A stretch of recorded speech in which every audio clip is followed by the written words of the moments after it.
రెండవ దినవృత్తాంతాలు 34. యోషియా ఏలన ఆరంభించినప్పుడు 8 ఏండ్ల వాడే యెరూషలేములో 31 సంవత్సరము ఏలెను. అతడు యెహోవా దృష్టికి నీతిని అనుసరించుచు కుడికైనను ఎడమకైనను తొడగకుండా తన పితరుడైన దావీదు చూపిన ప్రవర్తనను సరిగా ప్రవర్తించెను. తన ఏలుబడి యందు 8వ సంవత్సరమున తానింకను బాలుడై ఉండగానే అతడు తన పితరుడైన దావీదు యొక్క దేవుని యొద్ద విచారించుటకు పూనుకొనిన వాడై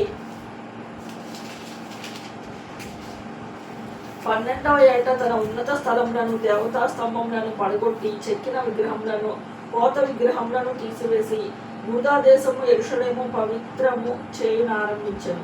అతడు చూచుచుండగా జనులు బయలుదేవతల బలిపీఠములను పడగొట్టి వాటిపైన ఉన్న సూర్య దేవతల విగ్రహములను అతని ఆజ్ఞ చొప్పున నరికివేసి దేవతా స్తంభములు చెక్కిన విగ్రహములను పోత విగ్రహములను తుత్తునీళ్లుగా కొట్టి చూర్ణము చేసి వాటికి బలులు అర్పించి వారి సమాధుల మీద చల్లివేసిరి.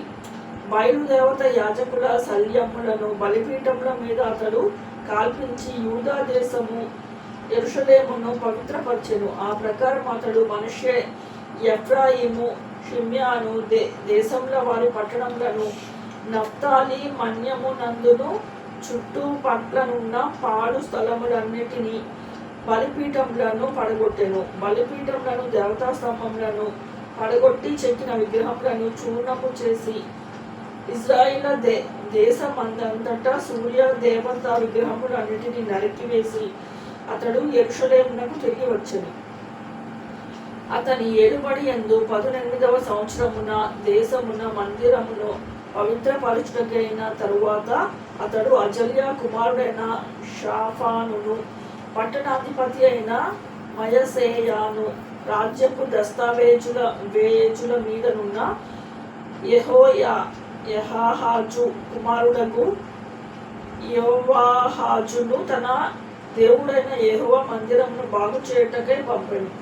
వారు ప్రధాన యాజకుడైన హిల్కీయా యొద్దకు వచ్చి ద్వారపాలకులైన లేవీయులు, మనష్షే, ఎఫ్రాయిముల మీద దేశముల యందు ఇశ్రాయేలు వారిలో శేషించి ఉన్న వారందరి యొద్ద నుండి, యూదా బెన్యామీయులందరి యొద్ద నుండి కూర్చి దేవుని మందిరములోనికి తీసుకుని వచ్చిన ద్రవ్యమును అతనికి అప్పగించిరి. వారు దానిని యెహోవా మందిరపు పని మీదనున్న పై విచారణకర్తలకు ఇయ్యగా, దాని బాగు చేయుటకును యూదా రాజులు పాడు చేసిన ఇండ్లను, దూలములను అమర్చుటకును, చెక్కిన రాళ్లను జోడింపుకు ప్రాణులను కొనుటకై యెహోవా మందిరమందు పనిచేయు వారికి శిల్పకారులకును దానిని ఇచ్చిరి. ఆ మనుషులు ఆ పనిని నమ్మకముగా చేసిరి. వారి మీద పై విచారణకర్తలు ఎవరనగా మెరారీయులు, లేవీయులకు యహాతు, ఓబద్యా అనువారును, పని నడిపించుటకు ఏర్పడిన కహాతీయులకు జకర్యా, మెషుల్లాము అనువారును, లేవీయులలో వాద్య ప్రావీణులైన వారు వారితో కూడా ఉండిరి. మరియు బరువులు మోయు వారి మీదను ప్రతి విధమైన పని జరిగించు వారి మీదను ఆ లేవీలు పై విచారణకర్తలుగా నియమించబడిరి. మరియు లేవీలలో లేఖలకును పరిచారకులకును ద్వారపాలకులు అయిన వారు ఆయా పనుల మీద నియమించబడిరి. యెహోవా మందిరములోనికి తేబడిన ద్రవ్యమును బయటికి తీసుకొని వచ్చినప్పుడు మోషే ద్వారా యెహోవా దయచేసిన ధర్మశాస్త్రము గల గ్రంథము యాజకుడైన హిల్కీయాకు కనపడెను. అప్పుడు హిల్కీయా, యెహోవా మందిరమందు ధర్మశాస్త్రము గల గ్రంథము నాకు దొరికినని శాస్త్రియకు షాఫానుతో చెప్పి ఆ గ్రంథమును షాఫానుకు అప్పగించెను.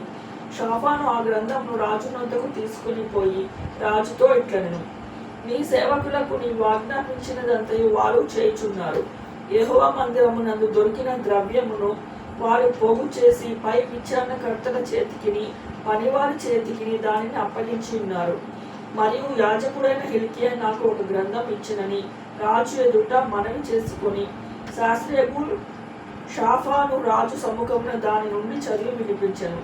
అతడు ధర్మశాస్త్రపు మాటలు చదివి వినిపించగా రాజు విని తన వస్త్రములను చింపుకొని హిల్కీయాకును షాఫాను కుమారుడైన అహికాముకును మీకా కుమారుడైన అబ్దోనుకును శాస్త్రియకు షాఫానునకు రాజు సేవకుడైన ఆసాయాకును ఇలాగున ఆజ్ఞ ఇచ్చెను. మీరు వెళ్ళి దొరికిన ఈ గ్రంథంలోని మాటల విషయమై నా కొరకును ఇశ్రాయేలు యూదా వారిలో శేషించి ఉన్న వారి కొరకును యెహోవా యొద్ద విచారించుడి. మన పితరులు ఈ గ్రంథమందు వ్రాయబడి ఉన్న సమస్తమును అనుసరింపకయు యెహోవా ఆజ్ఞలను గైకొనకయు ఉండిరి. కనుక యెహోవా కోపం మన మీదకి అత్యధికముగా వచ్చి ఉన్నది. అప్పుడు హిల్కీయామును రాజు నియమించిన వారును సంగతిని గూర్చి విచారణ చేయుటకై హర్హషును పుట్టిన తిక్యా కుమారుడైన వస్త్రశాలకు పై విచారణకర్తయగు షల్లూము యొక్క భార్య అయిన హుల్దా అను ప్రవక్తి యొద్దకును పోయిరి. ఆమె అప్పుడు యెరూషలేమునకు చేరిన యవభాగములో కాపురముండెను. వారు ఆమెతో సంగతి చెప్పగా ఆమె వారితో ఇట్లనెను, ఇశ్రాయేళ్ల దేవుడైన యెహోవా సెలవిచ్చినదేమనగా ఆలకించుడి. నేను ఈ స్థలము మీదకి దాని కాపురస్తుల మీదకి యూదా రాజు సముఖమున చదివి వినిపించిన గ్రంథమందు రాయబడి ఉన్న శాపములన్నిటినీ రప్పించెదను. వారు నన్ను విసర్జించి ఇతర దేవతలను ధూపము వేసి తమ చేతి పనుల వలన నాకు కోపము పుట్టించున్నారు. కనుక నా కోపము ఈ స్థలముల మీద మితి లేకుండా కుమ్మరింపబడును. నా యొద్దకు మిమ్మల్ని పంపిన వారికి ఈ వార్త తెలుపుడి. మరియు యెహోవా యొద్ద విచారించుడని మిమ్మల్ని పంపిన యూదారాజుకు మీరు ఈ మాట తెలియచెప్పుడి. నీవు ఎవరి మాటలు విని ఉన్నావో ఇశ్రాయేలు దేవుడైన యెహోవా సెలవిచ్చినదేమనగా, నీ మనస్సు మెత్తనిదై ఈ స్థలము మీదకి దాని కాపురస్తుల మీదకి దేవుడు పలికిన మాటలను నీవు వినినప్పుడు నా సన్నిధిని నిన్ను తగ్గించుకొని నీ వస్త్రములు చింపుకొని నా సన్నిధిని కన్నీరు విడిచితివి. కనుక నీ మనవి నేను ఆలకించితిని. నేను నీ పితరుల యొద్దకు నిన్ను చేర్చెదను. నెమ్మది కలవాడవై నీవు నీ సమాధిలోనికి చేర్చబడుదువు. ఈ స్థలము మీదికి దాని కాపురస్తుల మీదికి నేను రప్పించు అపాయము నీవు కన్నులారా చూడవు. వారు రాజునొద్దకు ఈ వర్తమానము తీసుకుని రాగా రాజు యూదా యెరూషలేములోనికి పెద్దలనందరినీ పిలువనంపించి వారిని సమకూర్చెను. రాజును యూదా వారందరును యెరూషలేము కాపురస్తులను యాజకులను లేవీయులకును జనులలో పిన్న పెద్దలందరూ యెహోవా మందిరమునకు రాగా యెహోవా మందిరమందు దొరికిన నిబంధన గ్రంథపు అన్నియు వారికి వినిపింపబడెను.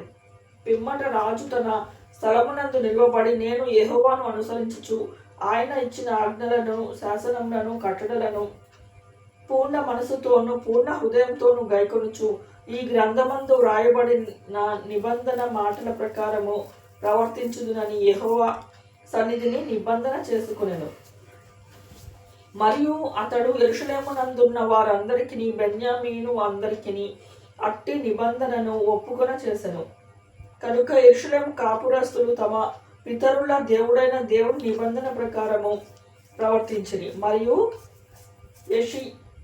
యోషియా ఇశ్రాయేలుకును చెందిన దేశములన్నిటిలో నుండి హేయమైన విగ్రహములన్నిటినీ తీసివేసి ఇశ్రాయేలందరూ తమ దేవుడైన యెహోవాను సేవించున్నట్లు చేసెను. అతని దినములన్నీ వారు తమ పితరుల దేవుడైన యెహోవాను అనుసరించుట మానలేదు.